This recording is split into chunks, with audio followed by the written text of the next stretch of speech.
Hello student, आज हम principles of accounting में जो हमारा चैप्टर चल रहा था डेथ ऑफ अ पार्टनर, उसमें जॉइंट लाइफ पॉलिसी के बारे में जानेंगे, उसका मीनिंग, उसके काइंड्स क्या होते हैं, देन उससे रिलेटेड जर्नल एंट्री। ठीक है।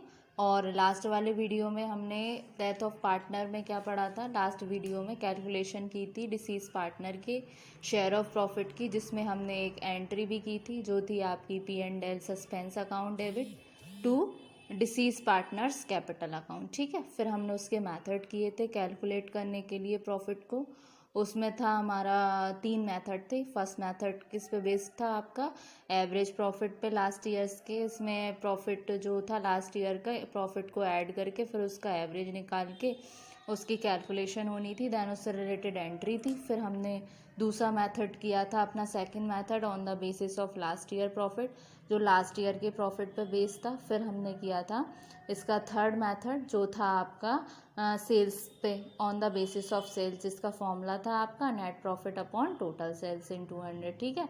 आज हम बात करेंगे जॉइंट लाइफ पॉलिसी के बारे में। जॉइंट लाइफ पॉलिसी एक्चुअल में क्या होती है, उसका मीनिंग। तो आइए हम डिस्कस करते हैं जॉइंट लाइफ पॉलिसी पे। तो a joint life policy means an insurance policy. Joint life policy क्या है, जो मेंशन है इसमें कि इसका मतलब क्या होता है, एक बीमा पॉलिसी है, इंश्योरेंस पॉलिसी है। ठीक है। Taken out by a partnership firm, जो टेकन आउट होती है किसके द्वारा, पार्टनरशिप फर्म के द्वारा। On the joint lives at all the partners, मतलब जॉइंट लाइफ की ऑल सभी पार्टनर्स की। तो फिर the sum insured on such a policy is payable by LIC। ये जितनी भी सम है जो इंश्योर्ड हो रही है इस केसेस में, इस पॉलिसी में, वो पेबल किसके द्वारा होती है, आपकी लाइफ इंश्योरेंस पॉलिसी के द्वारा, लाइफ इंश्योरेंस कॉरपोरेशन के द्वारा। Either on the death of any partner, मतलब जब किसी पार्टनर की मृत्यु होती है, और on maturity of the policy whether is earlier, जो भी अर्लियर होता है। ठीक है। तो ये तो था इसका मीनिंग। अब हम देखते हैं इसके काइंड्स कौन कौन से होते हैं। काइंड्स बेसिकली इसके 2 टाइप्स के होते हैं। एक तो होता है आपका इंडिविजुअल लाइफ पॉलिसी, दूसरा होता है आपका सिंगल या फिर जॉइंट लाइफ पॉलिसी। तो 1 बाय 1 हम इसको डिस्कस करेंगे। आज वाले लेक्चर में आपको इंडिविजुअल लाइफ पॉलिसी के बारे में बताऊंगी। इससे पहले हम जानते हैं इसके क्या क्या नीड होते हैं।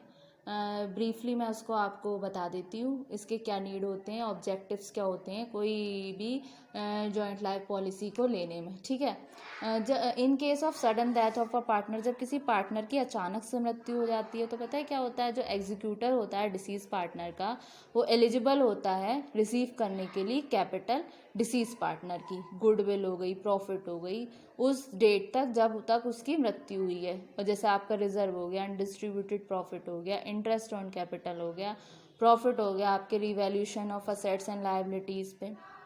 अगर पार्टनरशिप फर्म पे करती है अमाउंट लमसम, तो ये वर्किंग कैपिटल जो है एडवर्सली अफेक्टेड होती है। तो इसका क्या है, इवन इफेक्ट पड़ता है फंक्शनिंग ऑफ पार्टनरशिप फर्म में। ठीक है। तो पार्टनरशिप फर्म जो है ऑब्टेन करती है एक जॉइंट लाइफ पॉलिसी इस ऑब्जेक्टिव से कि वो रिसीव कर सकेगी एक सफिशिएंट अमाउंट कैश में।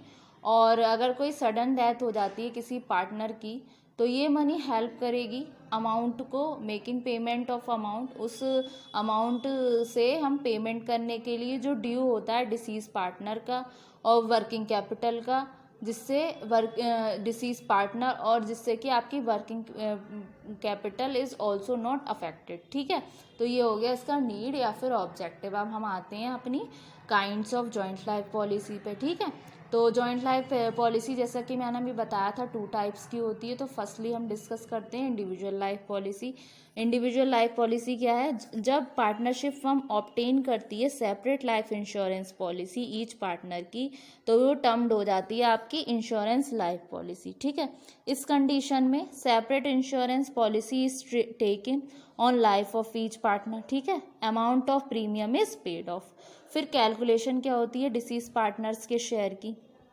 इन case of individual life policy, मतलब इंडिविजुअल लाइफ पॉलिसी के केस में क्या होता है, if any partner dies then sum insured is paid by LIC। अगर कोई पार्टनर की मृत्यु हो जाती है तो जो सम जो होती है वो इंश्योर्ड पेड बाई होती है LIC के द्वारा, यानी कि आपकी लाइफ इंश्योरेंस कॉरपोरेशन के द्वारा, ठीक है।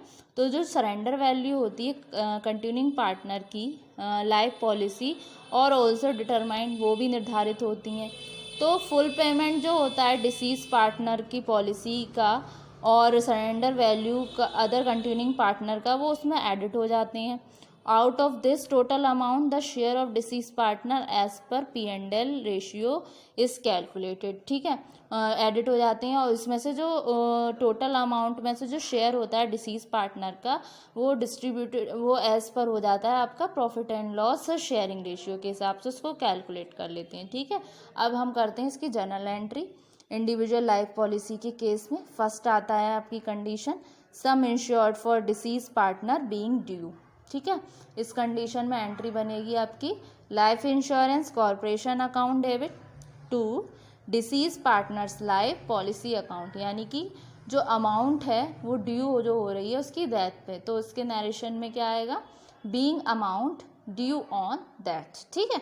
अब सेकंड कंडीशन आती है। सेकंड कंडीशन क्या है आपकी, receiving some insured from LIC, ठीक है। तो इस कंडीशन में आपकी एंट्री क्या बनेगी, bank account debit to life insurance corporation account, ठीक है। अब इसके नरेशन में क्या लिखेंगे हम, नरेशन में लिखेंगे being amount of disease partners life policy received, ठीक है।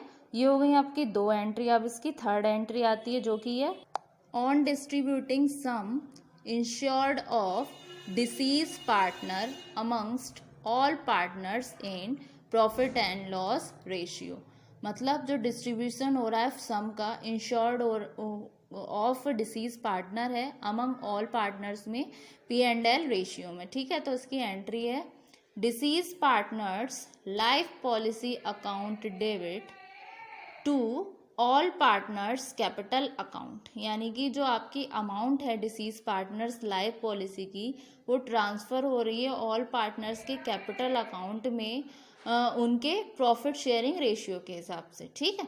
अब एक एंट्री आती है आपकी फोर्थ एंट्री। फोर्थ एंट्री क्या है, deceased partners share in surrender value of other life policy adjusted in remaining partners capital account in gaining ratio, तो उसमें एंट्री बनेगी आपकी रिमेनिंग पार्टनर्स, क्या एंट्री बनेगी आपकी, remaining partners capital account debit to deceased partners capital account, यानी कि जो इसकी नरेशन में लिखा जाएगा being deceased share in the surrender value of other life policy adjusted in remaining partners capital accounts in gaining ratio. Student, आज के lecture में हमने जॉइंट लाइफ पॉलिसी का फर्स्ट वाला पार्ट किया, इंश्योरेंस लाइफ पॉलिसी, और उससे रिलेटेड उसकी जनरल एंट्री की है। नेक्स्ट वाले वीडियो में हम उसका सेकंड टाइप करेंगे जो कि है आपका single joint life policy, single और joint life policy. Hope so student आपको आज वाला लेक्चर समझ आया होगा। Thank you very much.